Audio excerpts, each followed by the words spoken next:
Shalom, perkenalkan, nama saya Andi Saputra.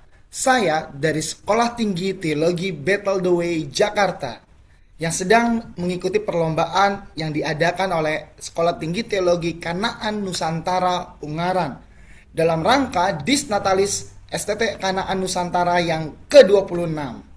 Baik, tanpa berlama-lama lagi, sekali lagi Shalom buat sahabat pendengar. Selamat datang di podcast kali ini. Kita akan membahas mengenai pandangan kekristenan terhadap human trafficking atau perdagangan manusia. Kita mendengar kata human trafficking atau perdagangan manusia, mungkin sebagian dari kita itu berpikir bahwa itu hanya terjadi di negara lain atau hanya muncul di berita-berita saja. Padahal pada kenyataannya praktik ini masih sering terjadi di sekitar kita, sobat podcast. Nah, banyak orang kehilangan kebebasan lalu dipaksa bekerja, kemudian dieksploitasi secara seksual, bahkan diperdagangkan demi keuntungan ekonomi orang lain. Nah, hari ini saya akan menjelaskan bahwa human trafficking merupakan bentuk perbudakan modern, sobat podcast, yang merampas martabat manusia dan membutuhkan respon teologis yang kontekstual.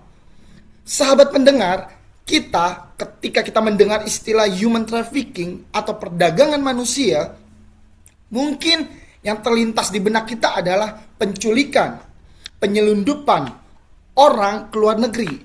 Padahal kenyataannya jauh lebih kompleks daripada itu. Human trafficking itu bukan sekedar pelanggaran umum yang dapat diselesaikan melalui proses pengadilan. Ini itu merupakan sebuah kejahatan terhadap kemanusiaan yang merampas hak yang paling mendasar dari setiap manusia, yaitu hak untuk hidup bebas, aman, dan bermartabat. Human trafficking itu juga menjadi bentuk perbudakan modern, sobat podcast, di mana manusia itu diperlakukan sebagai komoditas yang dapat diperjualbelikan demi keuntungan perekonomian. Coba kita bayangkan, seorang direktur ya kan dengan janji pekerjaan yang bergaji tinggi. Lalu kemudian si pelamar itu berharap bahwa dia dapat mengubah hidupnya, mengubah hidup keluarganya. Namun setelah tiba di tempat tujuan, ijazahnya disita, paspornya disita, bahkan ia dipaksa bekerja tanpa upah yang layak. Kemudian selain itu juga mengalami ancaman, kekerasan, bahkan tidak memiliki yang namanya kebebasan untuk pulang. Kemudian dalam kasus lain ada juga orang yang dipaksa menjadi pekerja seks, menjadi korban eksploitasi tenaga kerja, di mana dipaksa untuk melakukan penipuan daring. Ada juga, sobat podcast. Bahkan di dalam situasi ekstrim ini menjadi korban perdagangan organ tubuh. Luar biasa dahsyatnya ya. Begitu jahatnya. Nah, semua itu menunjukkan bahwa manusia itu diperlakukan bukan lagi sebagai pribadi yang memiliki nilai, melainkan sebagai alat untuk menghasilkan keuntungan bagi si pelaku. Dan efeknya, dampaknya pun juga sangat berat bagi korban. Korban tidak hanya menderita secara fisik akibat kekerasan atau kerja paksa, tetapi juga mengalami luka psikologis yang mendalam. Mereka hidup di dalam ketakutan, kehilangan rasa percaya kepada orang lain, mengalami trauma yang berkepanjangan, sobat podcast. Bahkan kehilangan identitas diri. Ini bahaya sekali. Selain itu juga masa depan mereka juga suram. Oleh sebab itu, banyak penyintas membutuhkan waktu untuk bertahun-tahun memulihkan kondisi mental dan emosional mereka. So, kenapa praktik ini masih sering terjadi? Ya kan? Karena human trafficking ini tidak muncul begitu saja, sobat podcast. Ada beberapa faktor yang saling berkaitan dan menciptakan kondisi yang membuat seseorang ini menjadi rentan. Contohnya, yang paling umum adalah faktor yang mempengaruhi itu adalah faktor dari segi ekonomi yang menjadi penyebab yang paling dominan. Kemiskinan itu memaksa banyak orang mencari pekerjaan apapun demi bertahan hidup. Nah, ketika kesempatan kerja yang sangat terbatas, kemudian datanglah tawaran ya kan, dengan gaji yang besar. Meskipun terdengar tidak masuk akal, tapi seringkali diterima tanpa pertimbangan yang matang. Selain itu, sobat podcast, kemiskinan, rendahnya tingkat pendidikan juga membuat banyak orang kurangnya memiliki informasi mengenai modus-modus perdagangan manusia. Nah, mereka ini nggak mampu membedakan antara tawaran kerja yang legal atau jebakan para pelaku. Sedangkan di sisi lain, lemahnya penegakan hukum, kurangnya pengawasan di dalam wilayah perbatasan tersebut, dan terbatasnya perlindungan terhadap warga negara, ya, sehingga itu membuat si pelaku semakin leluasa dalam menjalankan aksinya. Korban itu seringkali merasa tidak memiliki tempat untuk dapat meminta pertolongan atau melaporkan apa yang mereka alami. Nah, dari perspektif kekristenan, persoalan ini itu tidak dipandang sebagai kejahatan sosial, tetapi juga dipandang sebagai pelanggaran terhadap martabat manusia, yaitu sebagai gambar dan rupa Allah, atau dalam bahasa lainnya adalah imago Dei. Setiap manusia itu diciptakan dengan nilai yang sama di hadapan Tuhan, sobat podcast. Oleh karena itu, ketika seseorang itu diperdagangkan, seseorang itu dieksploitasi dan diperlakukan seperti barang yang dirusak, bukan hanya kehidupan orang tersebut yang dirusak, tetapi juga penghormatan terhadap martabat yang telah Allah berikan kepadanya. Nah, inilah sebabnya kenapa human trafficking itu disebut sebagai luka kemanusiaan. Sebab luka ini bukan hanya milik para korban, tetapi juga menjadi luka bagi masyarakat, bangsa, dan bahkan bagi gereja. Nah, selama masih ada manusia yang kehilangan kebebasan karena dieksploitasi, kita semua sobat podcast, ya, tidak boleh menutup mata. Sebab iman kekristenan itu mengajarkan bahwa kasih kepada Allah harus diwujudkan melalui kepedulian terhadap sesama, terutama kepada mereka yang tertindas dan kehilangan martabatnya. Kemudian, lalu bagaimana pandangan kekristenan terhadap persoalan ini?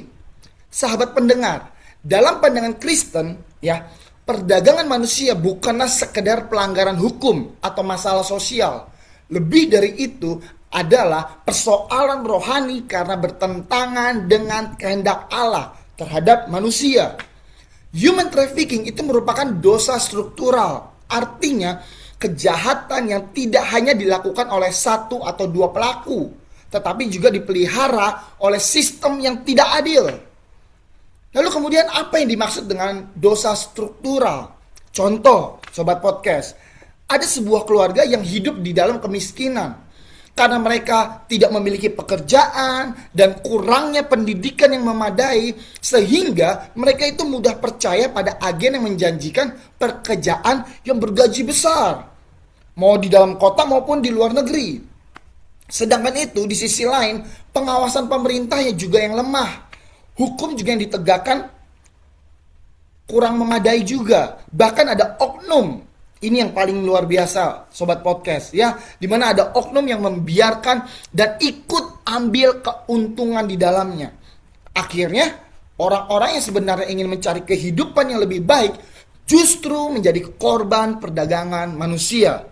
Jadi bukan hanya pelaku yang bersalah, tetapi kemiskinan yang tidak ditangani, pendidikan yang rendah, lemahnya perlindungan hukum, ketimpangan ekonomi, bahkan budaya yang membiarkan eksploitasi manusia, semuanya itu saling berkaitan dan menciptakan lingkungan yang memungkinkan kejahatan ini terus terjadi. Inilah yang dimaksud dengan dosa struktural. Dosa yang sudah melekat dalam sistem kehidupan manusia sehingga menghasilkan ketidakadilan. So, sekarang pertanyaannya, bagaimana gereja memandang hal ini? Nah, Alkitab, sobat podcast, itu mengajarkan bahwa setiap manusia itu diciptakan menurut gambar dan rupa Allah.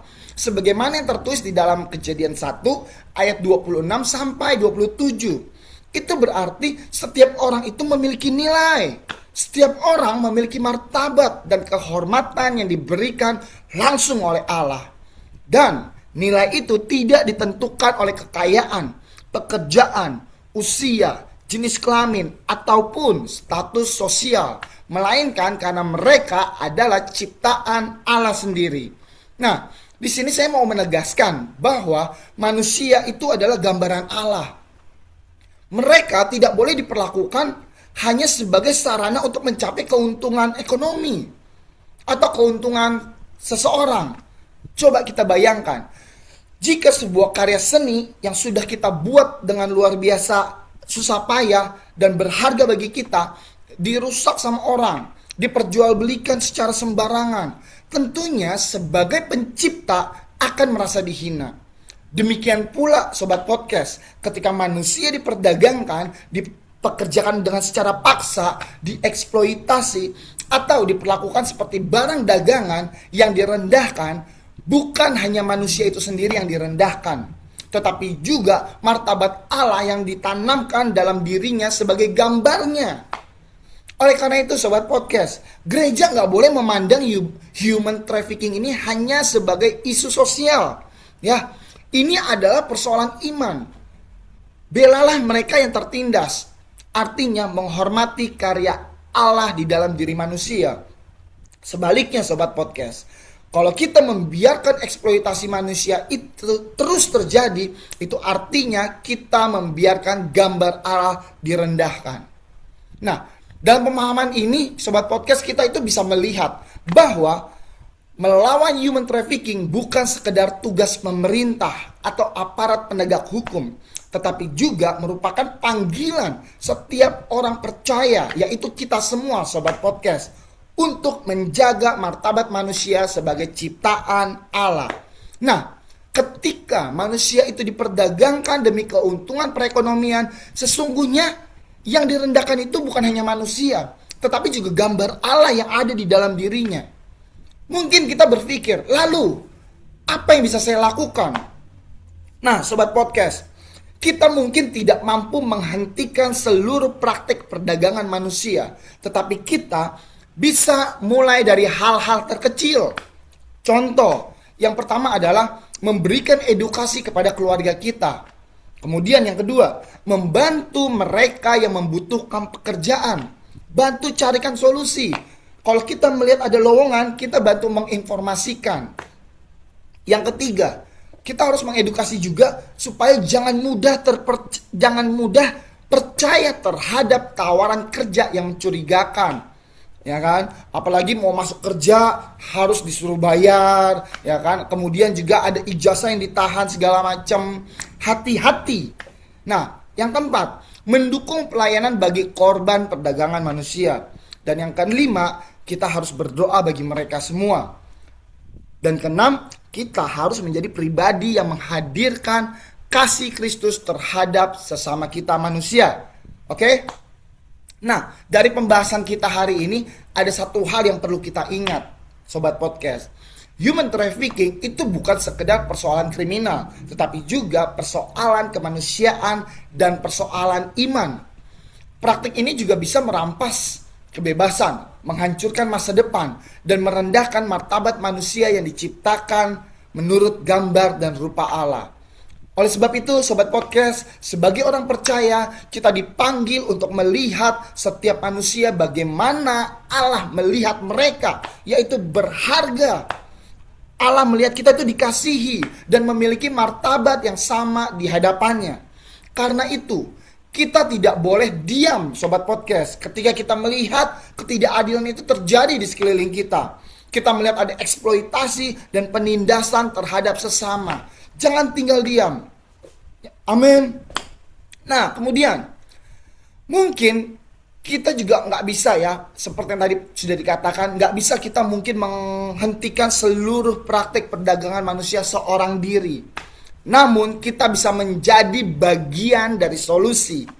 Haleluya. Dengan demikian kita dapat memberikan edukasi, meningkatkan kewaspadaan, mendukung para penyintas, dan berani menyuarakan keadilan.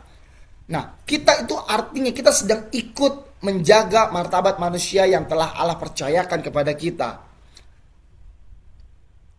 Dan sebelum saya menutup akhir podcast ini, izinkan saya untuk mengajak kita semua merenungkan satu pertanyaan ini. Apakah kita selama ini sudah benar-benar peduli terhadap penderitaan orang lain? Atau kita justru terlalu sibuk dengan kehidupan kita sendiri, sehingga kita tidak menyadari bahwa ada banyak saudara kita dalam belenggu eksploitasi. Saya berdoa kiranya podcast kita hari ini tidak berhenti sampai sini saja, tidak berhenti di pengetahuan saja, tetapi ini bisa menjadi suatu panggilan bagi setiap kita untuk dapat lebih peka, untuk dapat lebih peduli dan lebih berani menghadirkan kasih Kristus di dalam dunia ini. Oleh sebab itu, sobat podcast, mari kita menjadi pribadi yang menghargai setiap manusia, menjaga martabat sesama, dan menjadi pembawa pengharapan bagi mereka yang tertindas. Sebab ketika kita membela yang lemah, mengasihi yang terluka, dan memperjuangkan keadilan, kita sedang mewujudkan kasih Bapa dalam kehidupan nyata. Terima kasih telah meluangkan waktu untuk mendengarkan podcast ini, dan saya berharap pembahasan ini dapat membuka wawasan sekaligus menggerakkan setiap hati kita sobat podcast untuk menjadi bagian dari perubahan. Saya mengucapkan terima kasih. Tuhan Yesus memberkati kita semua. Sampai jumpa di podcast selanjutnya. Tuhan Yesus memberkati.